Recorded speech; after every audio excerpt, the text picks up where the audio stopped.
that was a massive marathon session over 5 days. The finance minister briefing us on the details of Prime Minister Modi's 20 lakh crore package. In fact, as it happened, by the time the finance minister ended, it turned out to be 20.9 lakh crore rupees. So it's a little bit more than what the Prime Minister had announced.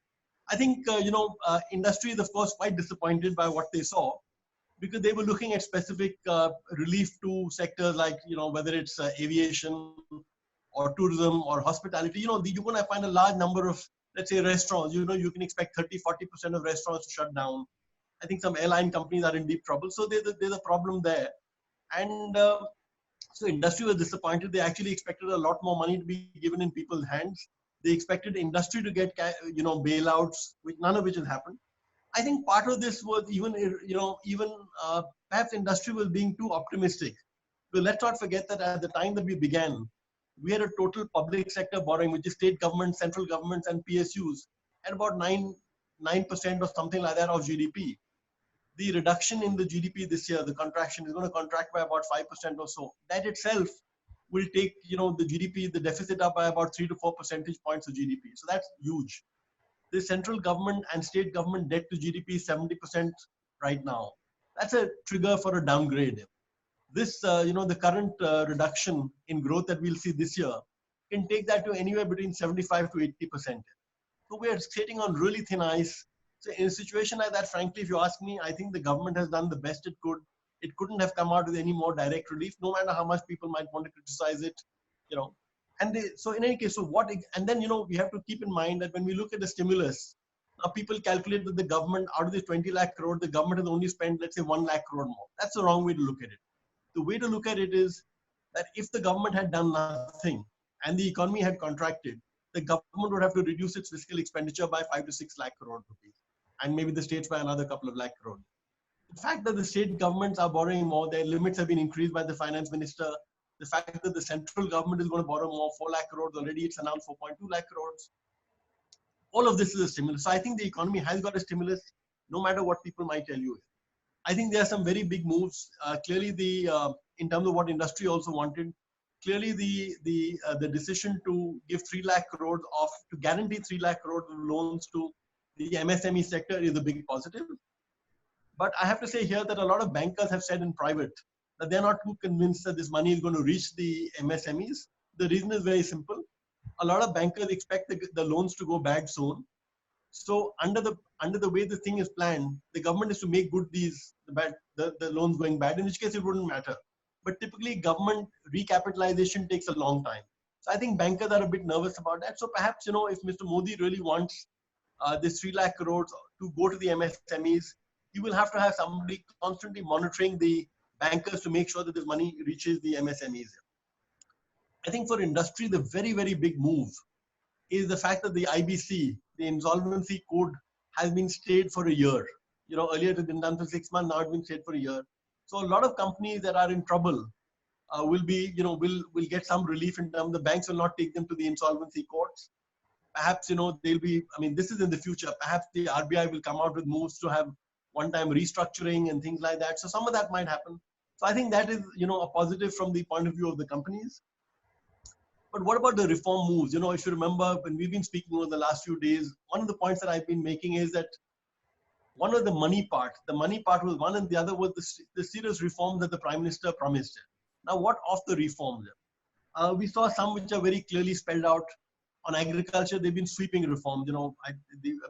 What we talked about, the Essential Commodities Act being defanged, allowing goods to move across state boundaries, to allow contract farming. These are very big moves. For 50, 60 years. These have sort of completely stifled and choked the farming sector. So that chokehold has been removed. So that's a very big positive. On mining, as we discussed yesterday, the moves were not as great as we'd like. Certainly, some moves have been made. There's been a 50,000 crore infrastructure spending plan, which is very, very critical. There's been, people are going to be granted a single license. Earlier, they used to get an exploration license separately, a mining license separately, which caused a lot of confusion and uncertainty in their mind.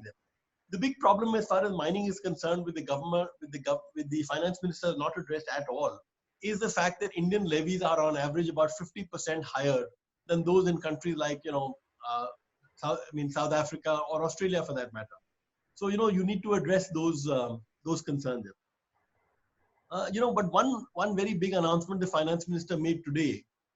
State governments we know are in deep trouble. So she said, okay, I'm going to allow state governments to increase their borrowing limit from 3% of GDP right now to 5%. So that's a big jump here. That will address a large part of the state concern about the lack of money they have. But she made this conditional. So some part of this increase will take place automatically, but some part will be conditional on the state government actually doing some reforms. So these are reforms in the power sector. These are reforms on what is called ease of doing business. These are reforms on urban local bodies, to give, for example, the panchayats more money, to give the municipalities more money and more power here. So, so if the government really enforces this, and this is something you'll only see over the year, over the course of the year. If the government actually enforces this, this can lead to a large amount of reform across India. So, I think so. What we're seeing really is a combination of a certain amount of money. There's a promise of reform, and I told you there've been some disappointment. To my mind, one very big disappointment. I'm not ruling out any change in this forever, but one very big disappointment is that over a period of 6 years that this Modi government has been in power, large swaths of industry have seen the government actually behaving in a very anti-industry manner. Telecom is a great example of this, where government levies have crippled the sector. Despite knowing this, no government has moved on this. So there's been the telecom sector, which has been in trouble. You've seen in e-commerce. So Walmart spent $16 billion to buy Flipkart. And immediately after, the government started enforcing its rules, in a very strict manner. So, so Walmart is in trouble. If you look at Monsanto, this is a company which the government, seems to be coming out with one policy after the other to hit this company. I think a lot of oil companies have been hit by vagaries and policy. So people are hoping that that the government would start fixing some of these problems which industry is facing. Maybe they'll happen. I don't think a 5-day marathon session by the FM was the place to fix it, but this needs to be fixed. And so let's keep in mind one thing: this government wants to attract people from China. So they think American companies or European companies working in China should come and relocate to India. No foreign company is going to relocate to a country just because the company has lower taxes. The first thing a company does is it looks at how are the existing companies being treated in that country. So when those companies who are in China right now look at India and they find that Indian companies and foreign companies in India are having a tough time, they're not going to invest. So over the next few weeks, months, whatever, we need to see Mr. Modi's government making some strong moves to address these problems of various companies. But I think this pandemic has shown that the Prime Minister and his cabinet is really alarmed at the way things are. They think that it's time to move. The fact that they're putting conditionalities on state governments to get them to work in a certain direction again suggests that they're serious. So fingers crossed, let's hope for the best.